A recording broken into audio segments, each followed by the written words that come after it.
Hello, today I am releasing a large update for my mod, Ashlander Architect. There are a lot of new features, so I thought I would show them here. I've added a lot of generated buildings. A redesigned system allows me to create these much quicker. Here I am in one of the Imperial Manors. These are placed completely bare, with only the structure, no decorations or lights. I've placed them all myself. I'll show you my constructed settlement. As you can see, I have quite a few settlers. These will show up when you have enough beds. If you have beds placed inside of your buildings, those count, of course, when it makes much sense to have them outside. And every 24 hours, one will show up as long as it is eligible, as long as you have enough objects. You have to make sure you have your filter set. You can rename from here as well, and you'll see how many beds and your current number of settlers. And if I can walk over here and see this person is allowing me to purchase items from them. And these are the items that they're generated every time you enter the cell. It'll be rewritten every time you go back in. So it's a different list every time. I've got one enchanter here, but let's create another one just to show you how it works. Go to settlements, markers, and then let's do enchanter. And I will enter in overhead mode. If you're in overhead mode, it's controlled by your mouse, so it doesn't really work for controller users.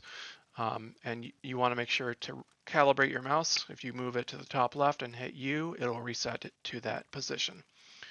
I will right click on this saddler, and if I put my mouse over this, I can order them to work on this building.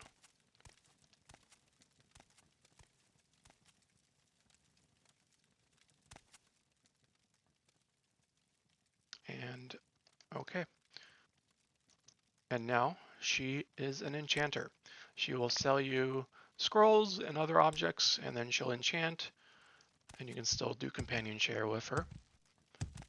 Although that should probably be fixed since, anyways, you can create anything you want.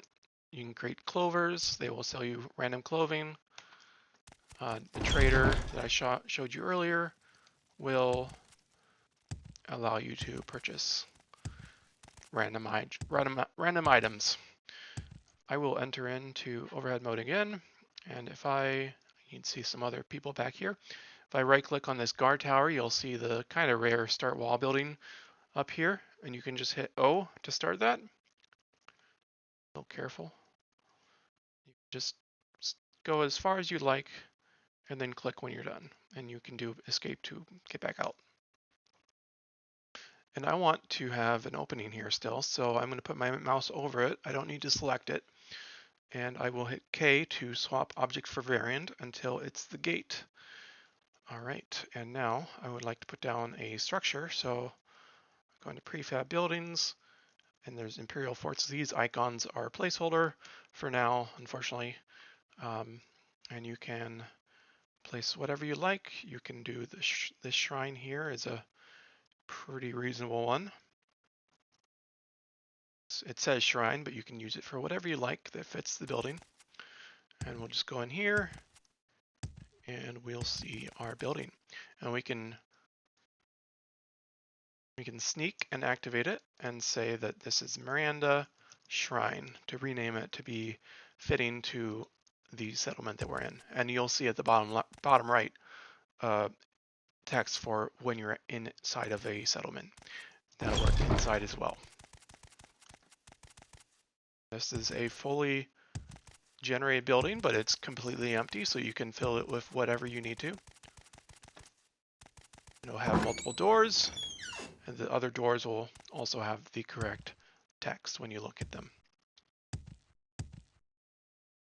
So I placed a signpost over here, but I want to have a sign in there for this enchanter that we assigned there.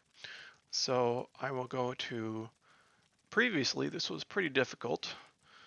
I'm going to add a lot of stuff for this, but just for now, this is about it. You can go into wall decorations and go to merchant banner since there's no there's no enchanter one. And if we put our item close enough to the sign, it'll snap into place. That way you don't have to worry too much about getting it lined up perfectly.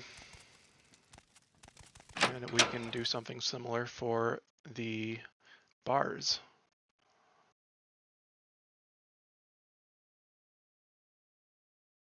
So if you put it close to here, it'll snap into place and we can open it up.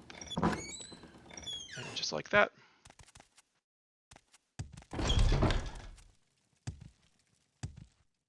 Wall building, and there are a lot of features in overhead mode that might not work quite yet in the other mode. Something to note is that you can move objects, or structures I should say. If you move them all together, you have to, right now you have to select the main building, which is usually just the biggest object there is, and you can drag it around with your left mouse button. If you're in overhead mode, already placed objects will be moved by dragging your mouse with left click. You can hold down X to move it along a specific axis. You can hold down Y to do it that way, or Z if you want to go up and down. And then if you hold down Shift and scroll, you will rotate it. You can also rotate groups, not so much, but other objects you can select with, let's find one. So it'll show you at the top right what you're going to select if you right click here. And I've got my barrel selected. I'm going to hold down X and Shift. And if I scroll, okay, if I have this selected and I go into overhead mode, I can move it by moving my cursor. If I hold down X and hold down Shift, I can rotate it that way. This is very useful for boats. Over here I've got a boat. And I want to rotate it so that it'll be a little more nice to go towards this.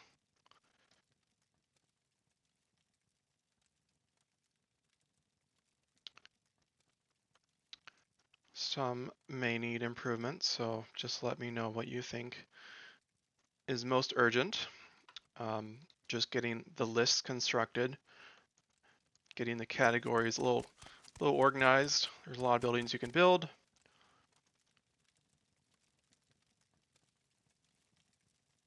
Few bugs. Note that when you have a group like this, it's only going to snap to the ground. Otherwise, it'll get caught on itself, basically. So you just have to use the offset to fix that. And some of these old ones are still in here, but you can even put in a whole group of tents. Just like that. And they're all enterable. They're all individual, their own cells. You can see 017. And I'm working on getting to a point where resources, so it's not, everything isn't free. I've started work on that. The system is implemented. It just has to have basically items determined for each type of item. So wood, logs, stone. Since we're outside the settlement now, we're only allowed to build the settlement. You can change this in the settings and allow you to build anywhere. But for now, we are required to build a settlement marker first. And it's still offset a little bit, so we can fix that. Or not. There we go. And you can see underneath it requires 3,000 gold to construct. And if I place it, it will take that money. If I don't have that money, drop it. It'll be red, and you won't be able to place it. And to create, after you place the settlement, you'll have to name it. So named area. And now we have our full selections. So we can put down tower, do whatever we want. So let me know what you think. Have a great day.